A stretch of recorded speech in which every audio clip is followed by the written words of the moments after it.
August చివరి నాటికి వెలగపూడి నుంచి ఆంధ్రప్రదేశ్ సచివాలయం పూర్తి స్థాయిలో పనిచేస్తుందన్నారు ముఖ్యమంత్రి చంద్రబాబు. ఓ కొత్త ఇల్లు కట్టుకున్నప్పుడు చిన్నపాటి సమస్యలు వచ్చినట్లే ఇప్పుడు సచివాలయం విషయంలో కూడా ఉండొచ్చని, వాటిని అధిగమించి ముందుకు పోవాలని అన్నారు సీఎం. సచివాలయ ప్రాంగణం మొత్తాన్ని పరిశీలించిన ముఖ్యమంత్రి నిర్మాణ సంస్థల ప్రతినిధులకి పలు సూచనలు కూడా చేశారు. ఉద్యోగులకు హైదరాబాద్ కంటే మంచి పని వాతావరణాన్ని కల్పిస్తామన్నారు ముఖ్యమంత్రి.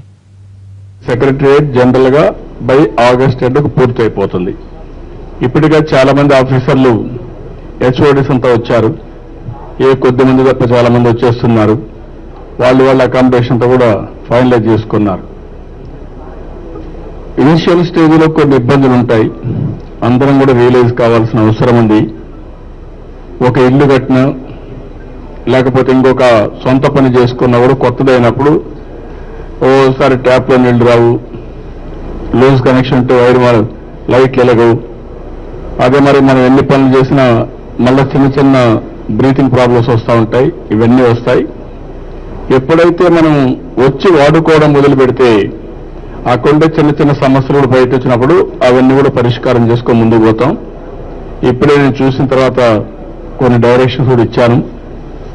అంటే one of the best office వస్తుంది హైదరాబాద్ లో కానీ ఎక్కడ గవర్నమెంట్ ఆఫీసుల్లో మనం చూస్తే ఇది టిపికల్ గా గవర్నమెంట్ ఆఫీసుల్లో ఐటీ కంపెనీలు ఏ విధంగా అయితే ఉంటాయో ఆ విధంగా వర్క్ స్టేషన్స్ కానీ, ఫర్నిచర్ కానీ, లైటింగ్ కానీ, లేకుంటే ఏసీ కానీ అవన్నీ ఉంటాయి. వర్కింగ్ కి వన్ ఆఫ్ ది బెస్ట్ ఏరియాగా ఉంటుంది.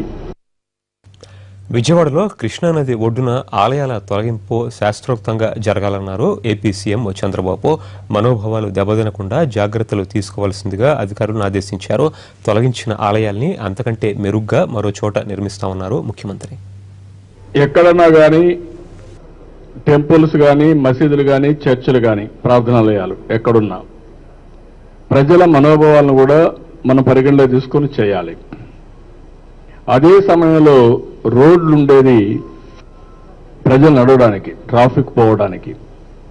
ఇటీవల కాలంలో నేను ఒకప్పుడు ఒక రూల్ తీసుకొచ్చాను.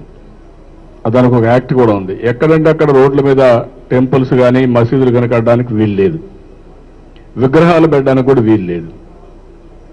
అలాంటిది నిబంధనలను అధిగమించి ఇష్టానుసారంగా చేసేశారు. ఇప్పుడు మనకు రోడ్లు వైడన్ కాకపోతే ఎవరికి నష్టం? ప్రజలకు నష్టం.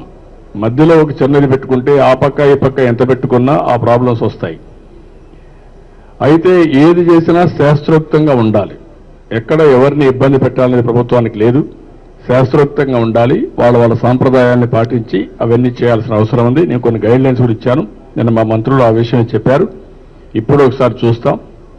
ఇప్పుడు ఉండేదానికంటే మెరుగ్గా తీర్చిదిద్దాం తప్ప ఎక్కడా అన్యాయం జరిగే పరిస్థితి రాదు, ఎవరికి ఇబ్బంది కలిగే పరిస్థితి రాదు. ఎవరి మనోభావాలు కూడా దెబ్బతీయకుండా అన్ని విధాలు కాపాడతాం. ఇంకా నీట్గా